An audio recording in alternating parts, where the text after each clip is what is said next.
Welcome, welcome, everyone. Now you're here, we'll have some fun. First, we'll clap our hands just so. Then we'll bend and touch our toes. Welcome, welcome, everyone. Now you're here, we'll have some fun. Today's animal is an ocelot. Itzel and the Ocelot by Rachel Katstaller.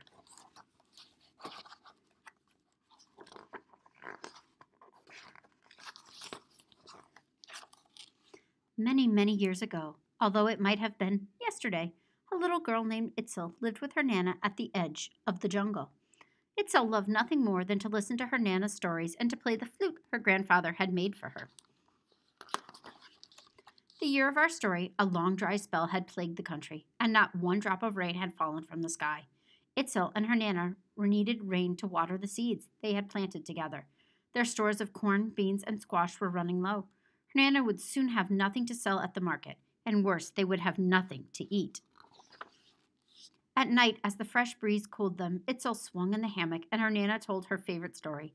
When the earth was newly born, her Nana began, the lords of the hills would awaken the giant snake from its deep sleep, first with a whisper, and then with a deep, thunderous cry. The giant snake would bring the arrival of the rainy season. Nana, why have I never seen the giant snake? Itzel asked. Many do not believe in it anymore, so it is returned to the place where the water is born, answered her Nana. Goodness, how long will we have to wait for this rain? Her Nana sighed impatiently. Itzel offered her a sip of ABDO. No, my child, you eat. I'm already full, she said, even though Itzel could hear her Nana's stomach grumble. If only Itzel could do something. Could she find and awaken the giant snake herself? That night, as her Nana slept deeply, Itzel took her flute and left home in search of the river and the mysterious giant snake. The full moon cast deep shadows teeming with threatening shapes. Itzel felt her way through the trees, but then, all at once, she lost her footing and plunged down, tumbling and tumbling deep into the jungle. Large, glittering eyes and shiny, sharp teeth glimmered in the darkness. Please don't hurt me, Itzel screamed. I'm just looking for the giant snake. After several heartbeats, Itzel opened her eyes. An ocelot was staring right at her. You know about the giant snake, he asked. You can speak? Itzel was amazed. All animals can speak, but you humans never listen, he said. Why are you looking for the giant snake? I need it to bring us water for our crops. I'm thirsty myself. I guess I could help, the ocelot gestured for Itzel to follow him deeper into the jungle. Crack, crunch, creak. From afar, Itzel saw an opossum trying to shape a como. The clay was too dry, and the como kept breaking in half. Why don't you come with us to search for the giant snake? Itzel asked. The giant snake doesn't exist, the opossum snorted, but it wouldn't hurt to look, just to make sure. The three marched on. Next, Itzel saw a toothy creature crying next to a spindly tree. Concerned, she asked, do you also need the giant snake to bring back the rain? The giant snake, the ABDO, scoffed. I'm going to find it at the river, Itzel said. The ABDO wiped the tears from her eyes. I need water for my tree to grow enough hulakas to sell at the market, so if you're going to find water, I might as well join you. On they walked, winding through deep shadows and moonlight streaming in through the boughs. Suddenly, Itzel stopped. She had run into a funny creature hanging down by her long tail. Are you all right? Itzel asked. Yes, the kinkajou said, but my children aren't. They are waiting for me to bring water, and there is none to be found. Would you like to come look for the giant snake with us? Itzel offered. Well, we can at least try, the kinkajou said, looking unsure but following along. More animals joined Itzel in her search for the giant snake. Even though they didn't believe they would find it, all needed water. Itzel pressed on, determined to prove the giant snake's existence. Something was shining beyond the trees. Was this the place where the water is born? Had Itzel been right all along? All the creatures held their breath. But there was nothing there. The riverbed was dry. Heartbroken, Itzel realized the truth. She had given these creatures false hope. There was no giant snake and no water, and the seeds her Nana had planted would never grow. Itzel hadn't been able to save them. She sat down and started playing her flute. As tears ran down her cheeks, the creatures cried with her. Boom, crash, roar. From underneath them, a long shadow sprang into the sky. The riverbed surrounding them started to fill up with water.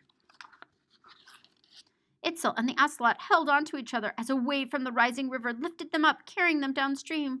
Along the banks of the river, the other animals began their journey home. On the way down, they waved goodbye to the other creatures. The kinkajou looked pleased as she cooked breakfast for her children. Thank you, said the ABDO, cheerfully watering her tree. With dirty paws, the opossum waved a thankful goodbye as he finished shaping the como. Finally, Itzel and the ocelot were home. They joined her Nana in the hammock to watch the rain fall. Many, many years ago, although it might have been yesterday, the world was set right again by a little girl who had the courage to believe in the tales of old. You have been listening to Itzel and the Ocelot by Rachel Katstaller. All right, here's another one we're going to use our hands and our bodies for. This one's called Up the Hill, and I'm going to need you to put your arms straight out for me. Ready? Here goes the turtle up the hill. Creep, creep, creep. Here goes the rabbit up the hill. Ready? Boing, boing, boing. Here goes the snake up the hill. Here goes the elephant up the hill. Thud, thud, thud. Here comes the elephant down the hill. Boom, boom, boom, boom, boom, boom. Boom. We're going to do it one more time. Are you ready? Hands out.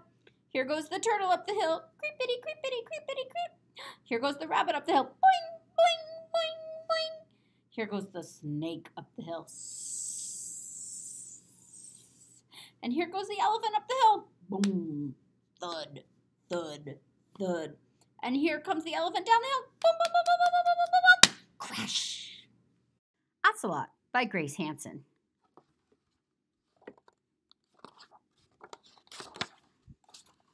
South America is filled with lovely landscapes, from rainforests to mountain ranges. Because of these special places, a diverse group of animals live on the continent. Ocelots are just one of these animals. Ocelots are wild cats found mainly in South America. However, their range stretches as far north as Mexico and Texas. Ocelots like to have many safe places to hide. They live in areas with lots of plants, like rainforests. These cats spend most of their time on the ground, but they can also swim and climb trees. Ocelots are medium-sized cats. They can weigh up to 34 pounds. From head to tail, they measure around 4 to 5 feet. Ocelots have beautiful fur coats. Their fur is a golden color covered in a dark pattern. White fur covers their bellies. Ocelots have a good sense of smell. Their eyesight is also good. They can see very well at night. This is when they do most of their hunting.